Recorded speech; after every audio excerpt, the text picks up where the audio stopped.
Jangan lupa subscribe channel YouTube TVRI Bengkulu, like, komen, dan nyalakan notifikasinya. Melayu di Kota Bengkulu bersama dengan Pak Junaidi Zul selaku Ketua BMA Kecamatan Teluk Segara. Selamat pagi Pak Junai. Selamat pagi. Gimana kabarnya Pak Junai? Alhamdulillah sehat. Alhamdulillah sehat ya Pak Junai. Pak Junai sudah berapa lama sih Pak Junai jadi Ketua Adat? Sekitar 7 tahunan. Dari 2016. Dari 2016 ya, oke. Berarti Iya, sudah iya. lama ya Pak, Iya, sudah iya, 7 tahun. alhamdulillah. Memang ini ya Pak ya, periodenya lama Pak ya kalau jadi Ketua Adat itu? Satu periode 5 tahun ditambah lagi terus kemarin terpilih kembali. Wah, ada berarti udah bagus nih ya untuk Alhamdulillah. jadi ketua adat. Ini sebenarnya kalau Bapak sendiri fungsi dari ketua adat ini sendiri apa sih? Assalamualaikum warahmatullahi wabarakatuh. Alhamdulillahirabbil alamin. Kita dapat berkumpul pada pagi hari ini. Jadi begini, fungsi dari ketua adat itu yang pertama melaksanakan posisi-posisi adat pada saat pernikahan. Itu yang pertama. Yang kedua, melaksanakan andai kata di dalam tatanan masyarakat adat itu telah terjadi pelanggaran adat. Itu jadi misalnya belago atau cempalo mulut segala macam itu diselesaikan secara adat. Jadi itulah fungsi ketua adat. Dan ketua adat itu menjaga dan melestarikan adat yang dipegang tersebut. Tapi kalau dari filosofi adat sendiri apa sih Pak? Filosofi adat Bengkulu itu adalah adat bersendi syarak bersendi kita pula. Itu Jadi artinya semua apa? hal yang dilaksanakan di dalam tatanan ataupun aturan-aturan adat itu harus bersendikan kepada syarak atau itu hukum Islam, dan hukum Islam jelas bersandar kepada Al-Quran. Itu yang pertama. Yang kedua, adat Bengkulu itu dinamakan adat yang dipegang oleh Raja Penghulu atau Rajo Penghulu. Jadi ada 3 unsur di dalam adat itu. Yang pertama unsur pemerintahan, unsur rajo. Yang kedua unsur penghulu adat dan penghulu syarak. Nah, yang di unsur Raja Penghulu ini biasanya disebut dengan tungku 3 sejarangan 3 tali sepilinan. Jadi ketiga tungku ini harus sejalan di dalam tatanan masyarakat tersebut. Jadi antara pemerintahan, RT, RW, lurah dengan ketua adat dan penghulu syarak itu imam khatib wilayah itu harus sejalan. Jadi kalau 3 unsur ini sejalan, mudah-mudahan segala permasalahan yang timbul di dalam masyarakat bisa diselesaikan secara arif dan bijaksana.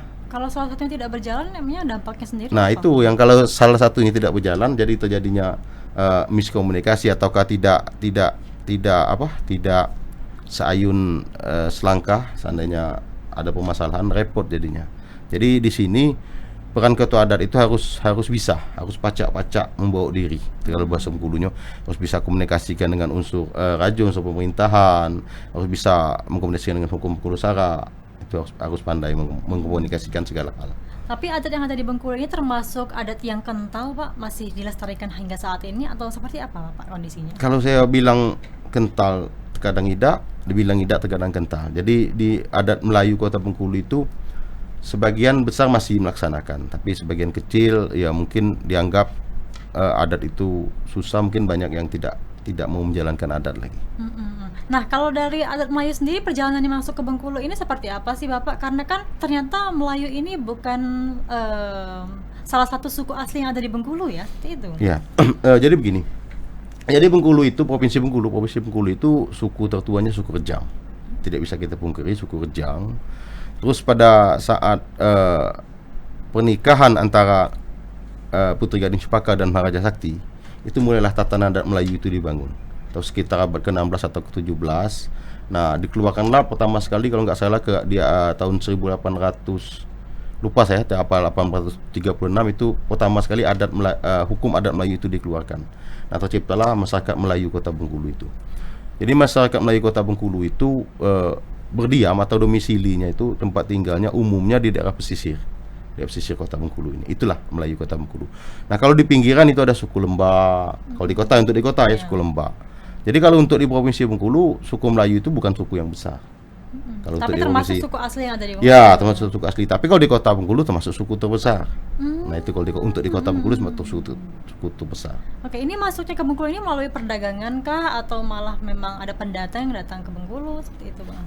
Kalau saya lihat di jalur perdagangan bisa, di jalur penyebaran syiar agama Islam bisa. Karena identiknya Melayu itu dengan agama Islam, suku Melayu itu.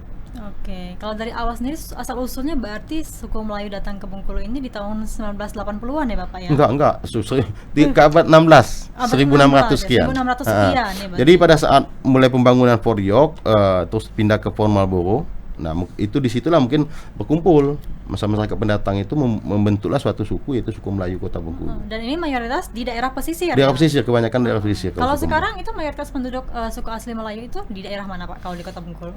masih di seputaran Teluk Segara, terus Ratu Agung, Ratu Samban, terus ada sebagian di Kampung Melayu. Itu Di daerah sana Iya, ya, daerah sampai sana. dengan saat ini ya. Nah, kalau adat Melayu sendiri itu tuh adat yang seperti apa sih? Jadi Pak begini, Junai? adat Bengkulu itu, adat Melayu Kota Bengkulu itu ada dua. Yang pertama namanya adat Malim-Malim, itu adat orang kebanyakan. Yang kedua adat Rajo-Rajo atau adat Bimbang atau Bimbang Gedang. Jadi kedua adat itu dipakai di Bengkulu. Kalau adat Malim-Malim itu adat orang kebanyakan, jadi semua orang, segala lapisan masyarakat bisa memakai. Tapi pada saat adat Rajo-Rajo, inilah aritnya di Kota Bengkulu. Adat Rajo-Rajo itu, adat pembesar-pembesar boleh dipakai oleh orang kebanyakan. Tapi dengan catatan ada aturan-aturan yang harus ditaati. Salah satunya adalah posesi meminjam adat Bimbang. Jadi boleh dipinjamkan. Nah, kalau di tempat lain seperti di Tanah Jawa kan nggak boleh. Ya, Jadi tidak ada boleh minjam adat seperti ya, itu nggak ya. ada adat sultan nggak boleh dipakai orang kebanyakan. Ada adat keraton nggak boleh. Tapi di Bengkulu adat Rajo-Rajo itu boleh dipakai orang kebanyakan. Tapi harus ada aturan-aturan yang harus ditaati. Itu aturan yang ditaati itu apa aja? Ya, Pak? seperti umumnya pada saat mau memakai adat Rajo-Rajo itu dinamakan adat Bimbang Gedang. Jadi adat Bimbang Gedang itu boleh dipakai orang kebanyakan dengan catatan harus melakukan prosesi meminjam adat. Nah, itulah namanya Mufakat Rajo Bengkulu. Jadi adat yang Rajo-Rajo dipinjamkan dengan orang kebanyakan melalui suatu prosesi. Itulah meminjam adat itu. Berarti meskipun bukan suku asli Melayu bisa meminjamkan Bisa, ya? bisa Melayu. walaupun suku asli Melayu, kalau ada Rajo-Rajo itu walaupun suku asli Melayu juga meminjam. Oh, sifatnya juga meminjam. Meminjam. Ya? Tapi kalau adat Malim-Malim itu tidak meminjam. Ya. Boleh dipakai, siapapun boleh memakai. Tapi kalau namanya ada Rajo-Rajo harus meminjam. Itulah namanya ada posisi meminjam adat itu. Tapi sampai dengan sekarang masih ada ya? Masih meminjam dipakai adatnya? itu masih dipakai, dan kita memang coba lestarikan itu supaya jangan hilang. Itu alasan mereka meminjam adat Melayu itu karena apa? Karena ketertarikan kah melihat tradisi mereka? Nah, jadi seperti saya bilang di awal tadi, adat itu ada dua. Pertama adat Malim-Malim, adat orang kebanyakan. Kedua adat Rajo-Rajo. Nah, orang kebanyakan ini kepingin memakai adat yang dipakai oleh Rajo-Rajo. Nah, adat Rajo-Rajo itu artinya adat Bimbang Gedang. Bimbang Gedang itu posisinya sangat banyak. Ada posesi kemantin berdabung, bercampur, belarak, mandi-mandi segala macam. Nah, itu dulunya makanya cuma Rajo-Rajo. Tapi sekarang boleh atau boleh dipakai oleh orang kebanyakan. Seperti tadi dipinjamkan, meminjam. Meminjam ya, Iya, meminjam adat Melayu itu sendiri. Nah, kalau dari adat Melayu ini sendiri, prosesi dari pernikahan ini termasuk sakral ya berarti ya? Karena termasuk kan sakral. itu apa aja Pak? Kalau prosesi pernikahan itu dimulai dengan namanya mengantek piti antaran adat. Itu yang pertama sekali. Terus dilanjutkan dengan malam berasan adat Bimbang. Nah, dilanjutkan dengan klimaksnya yaitu prosesi akad nikah. Itu adat Malim-Malim. Tapi kalau adat Rajo-Rajo dipakai juga di posisi pernikahan, ada tambahan.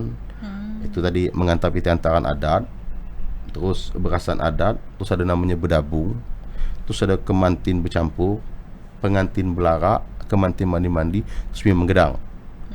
Nah, kalau yang Malim-Malim tadi dipakai juga berzikir serapalanam, seperti yang lagi viral sekarang ini, berzikir serapalanam. Ada lagi satu lagi, ada namanya prosesi uang naik kerja jadi. Jadi itu uang antaran itu diantar pada saat prosesi akad nikah. Biasanya kan pra pernikahan. Nanti kalau ada yang mau memakai uang prosesi uang naik kerja jadi piti antaran itu diantaranya pas ada saat pernikahan.